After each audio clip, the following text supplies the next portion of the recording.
Assalamualaikum warahmatullahi wabarakatuh.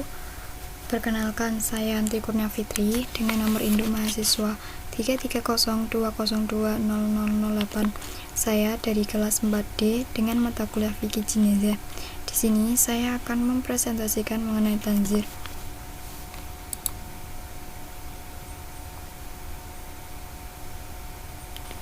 Pembahasan mengenai tanzir yaitu yang pertama, unsur-unsur tanzir, yang kedua, macam-macam tanzir, ketiga, macam-macam sanksi tanzir, dan keempat adalah pengecualian atau orang yang tidak dapat dihukum tanzir.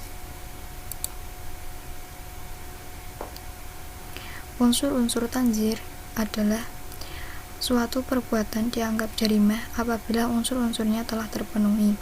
Unsur-unsur ini dibagi menjadi dua, yaitu unsur umum dan unsur khusus. Yang pertama adalah unsur umum. Unsur umum merupakan unsur yang dianggap sebagai tindak pidana berlaku pada semua jarimah. Sedangkan unsur khusus hanya berlaku untuk masing-masing jarimah dan berbeda antara jarimah yang satu dengan yang lainnya. Macam-macam tanzir. Dalam uraian sebelumnya telah dijelaskan bahwa dilihat dari hak yang dilanggar dalam jarimah tanzir ada dua bagian, yaitu yang pertama, jarimah tanzir yang berkaitan hak Allah. Yang kedua adalah jarimah tanzir yang terkait hak individu atau adami. Jarimah tanzir terkait hak Allah, hal yang dimaksud dengan kejahatan yang berkaitan dengan hak Allah adalah segala sesuatu yang berkaitan dengan kemaslahatan umum, seperti membuat kerusakan di muka bumi, perampokan, pencurian, perzinaan, pemberontakan, dan tidak taat kepada ulil amri. Sedangkan jarimah tanzir yang terkait hak individu atau adami, yang dimaksud dengan kejahatan yang berkaitan dengan hak individu adalah segala sesuatu yang mengancam kemaslahatan bagi seorang manusia, seperti tidak membayar utang dan penghinaan. Akan tetapi, ada ulama membagi kedua jarimah ini menjadi dua bagian, yaitu jarimah yang berkaitan dengan campur antara hak Allah dan hak individu, di mana yang dominan adalah hak Allah, seperti menuduh zina, dan campuran antara hak Allah dan individu, di mana yang dominan adalah hak individu, seperti jarimah pelukaan. Macam-macam sanksi tanzir. Yang pertama adalah sanksi tanzir yang mengenai badan, seperti hukuman mati dan jilid atau yang disebut jera. Hukuman mati, seperti yang dijelaskan di atas, bahwa hukuman mati ditetapkan sebagai hukuman qisas untuk pembunuhan sengaja dan sebagai hukuman had untuk jarimah hirabah, ridho, dan jarimah pemberontakan. Untuk jarimah tanzir, hukuman mati diterapkan oleh para fuqaha secara beragam, di antara ulama Hanafiyah, Malikiyah, dan Syafi'iyah. Hanafiyah membolehkan ulil amri untuk menerapkan hukuman mati sebagai tanzir dalam jarimah-jarimah yang jenisnya diancam dengan hukuman mati apabila jarimah tersebut dilakukan berulang-ulang. Contohnya, pencurian yang berulang-ulang dan menghina Nabi beberapa kali yang dilakukan oleh kafir dhimmi meskipun ia masuk Islam. 2. Sanksi tanzir yang berkaitan dengan kemerdekaan seseorang, seperti hukuman penjara dan pengasingan. Hukuman pengasingan merupakan hukuman had, namun dalam praktik hukuman diterapkan juga sebagai hukuman tanzir. Di antara jarimah tanzir yang dikenai hukuman pengasingan adalah orang yang berlaku waria yang pernah dilaksanakan oleh Nabi dengan mengasingkan keluar Madinah. Demikian pula tindakan Umar yang mengasingkan Nas bin Hajj karena banyak wanita yang tergoda olehnya, karena ia berwajah tampan dan menarik, walaupun sebenarnya ia tidak melakukan jarimah. Hukuman penjara menurut ulama dibedakan menjadi dua, yaitu penjara yang dibatasi waktunya dan penjara tidak dibatasi waktunya. Penjara yang dibatasi waktunya, contohnya hukuman penjara bagi pelaku penghinaan, pemakan riba, dan lain-lain. Adapun mengenai lamanya penjara tidak ada kesepakatan sebagai ulama, seperti dikemukakan oleh Imam Az-Zaili yang dikutip oleh Abdul Aziz Amir, berpendapat bahwa lamanya penjara adalah 2 bulan atau 3 bulan atau kurang atau lebih. Mengenai batas maksimal hukuman tidak ada kesepakatan di kalangan fuqaha. Sedangkan penjara yang tidak dibatasi waktunya, adalah penjara yang berlangsung terus-menerus si terhukum sampai meninggal dunia. Contohnya, seseorang yang menahan orang lain untuk dibunuh oleh orang ketiga, atau orang yang mengikat orang lain kemudian melemparkannya ke depan seekor harimau.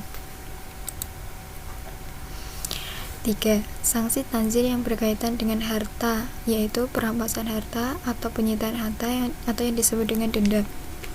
Fuqaha berbeda pendapat tentang dibolehkannya hukuman tanzir dengan cara mengambil harta.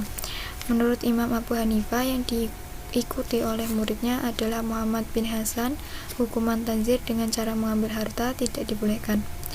Akan tetapi menurut Imam Malik, Imam Al-Syafi'i, Imam Ahmad bin Hanbal, dan Imam Abu Yusuf membolehkannya apabila membawa maslahat. Hukuman tanzir dengan mengambil harta bukan berarti mengambil harta pelaku untuk diri hakim atau untuk kas negara, melainkan menahannya untuk sementara waktu. Adapun jika pelaku tidak diharapkan untuk bertaubat, hakim dapat menyerahkan harta tersebut untuk kepentingan yang mengandung maslahat. 4. Sanksi tanzir lainnya atau tanzir lainnya diantaranya yaitu 1. Peringatan keras dan dihadirkan di hadapan sidang. 2. Nasihat. 3. Celahan. 4. Pengucilan. 4. Pemecatan. 6. Pengumuman kesalahan secara terbuka seperti diberitakan di media cetak maupun elektronik. Tanzir, pengecualian atau orang yang tidak dapat dihukum tanzir. Tanzir adalah kebahagiaan dari ukubat atau yang disebut dengan hukum. Dalam hukum pidana Islam terhadap sesuatu jarima atau kesalahan atau berupa maksiat yang telah dilakukan oleh seseorang. Ada beberapa bentuk ukubat dalam hukuman pidana Islam. Pertama, jarima hudud, kedua jarima diyat atau qisas, dan ketiga adalah jarima tanzir. Tanzir adalah hukuman yang telah ditentukan untuk jarima tanzir. Bentuknya bermacam-macam. Akan tetapi penentuannya diserahkan kepada pihak yang berwenang, yaitu lembaga legislatif atau hakim. Tanzir adalah hukuman yang bersifat pendidikan atau perbuatan dosa atau yang dimaksud dengan maksiat yang hukumannya belum ditetapkan oleh syara yang tetap oleh pemerintah karena tidak ada nas yang jelas dalam Al-Quran maupun hadis. Dasar hukum penetapannya, maka jarima tanzir juga dapat dibagi menjadi 3, yaitu yang pertama, jarima tanzir yang berasal dari jarima hudud atau qisas yang syarat-syaratnya tidak terpenuhi atau ada syubhat. Kedua, jarima tanzir yang jenisnya disebutkan dalam nas syara akan tetapi hukumannya belum ditetapkan. Dan ketiga adalah jarima tanzir yang baik jenis maupun sanksinya belum ditentukan oleh syara. Semua jenis tanzir ini diserahkan kepada kebijakan ulil amri. Menurut Abdul Aziz Amir, dia membagi jarima tanzir secara rinci kepada beberapa bagian, yaitu pertama, jarima tanzir yang berkaitan dengan pembunuhan. Kedua, jarima tanzir yang berkaitan pelukaan. Ketiga, jarima tanzir yang berkaitan dengan kejahatan, kehormatan, dan kerusakan akhlak. Keempat, jarima tanzir yang berkaitan dengan harta. Kelima, jarima tanzir yang berkaitan dengan kemaslahatan individu. Dan keenam adalah jarima tanzir yang berkaitan dengan keamanan umum. Sekian presentasi saya sampaikan. Wassalamualaikum warahmatullahi wabarakatuh.